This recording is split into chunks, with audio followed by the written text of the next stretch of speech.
喺 Flash 睇到好多年青人都話睇動漫，但係所謂睇動漫，大部分人只睇動畫。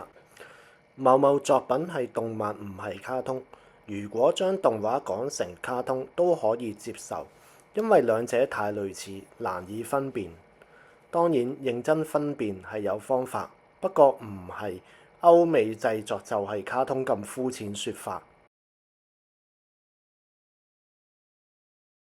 據說因為太多人睇大陸網站動畫，項目名稱寫動漫，搞到好多人深入坑以為動畫係動漫，甚至荒謬到話會動嘅漫畫。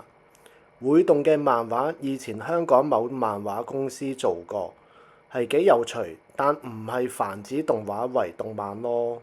講起鍾意動漫，真係同一時間鍾意嘅同一套動畫及漫畫，甚至動漫同一作者，就非大友克洋莫屬。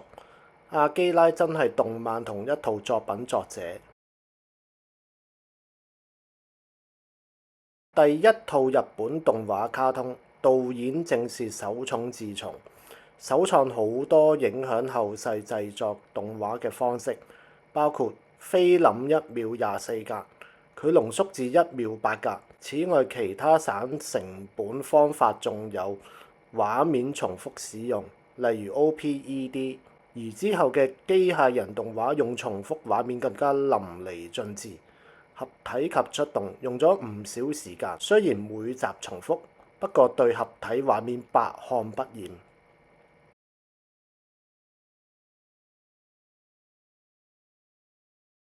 頭先話認真分類動畫卡通係有方法，其中方法係 OVA。OVA 顧名思義指 Original Video Animation。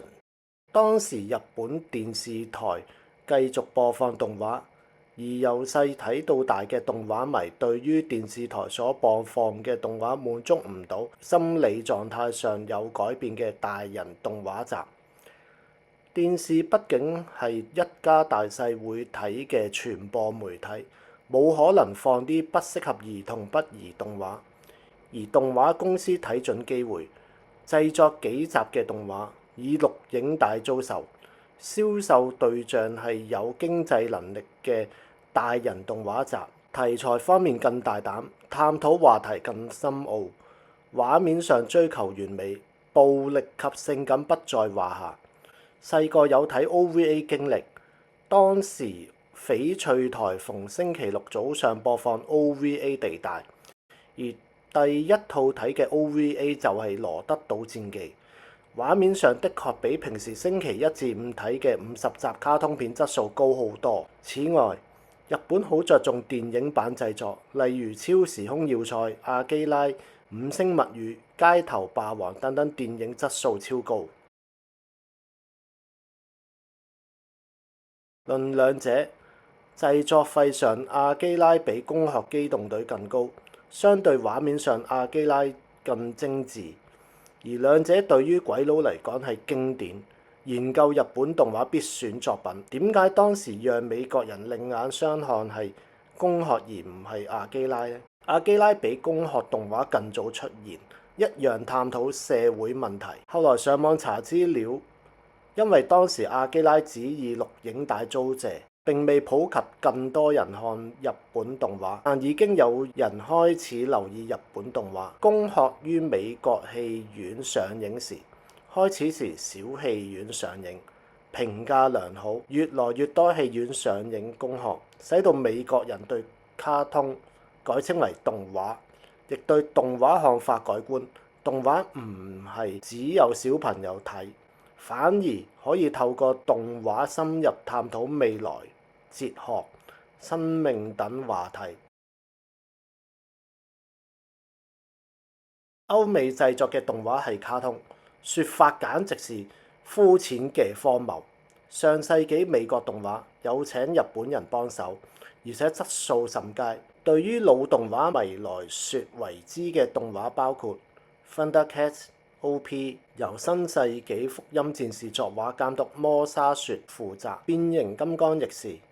換句話說，負責投資係美國，作畫係日本人。即使依家仲有美方投資俾日本導演製作動畫，咁歐美作品係卡通，仲算唔算係卡通呢？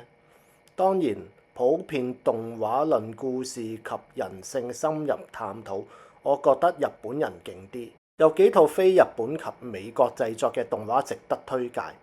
Snowman 半小時短篇動畫，冇人聲，只靠背景音樂表達當時意境，畫面質素甚佳，完全將童話書畫面畫到會喐嘅，好靚。梵谷導演為咗向梵谷致敬，集合數百位油畫大師，學習畫動畫技巧，將梵谷畫作風格以動畫呈現。我在伊朗長大，只睇過漫畫版，不過相信動畫版都好睇。真人真事改編，故事講述伊朗女子於伊朗長大及生活，當中接觸好多西方事物，可惜伊朗限制多多，完全封殺自由。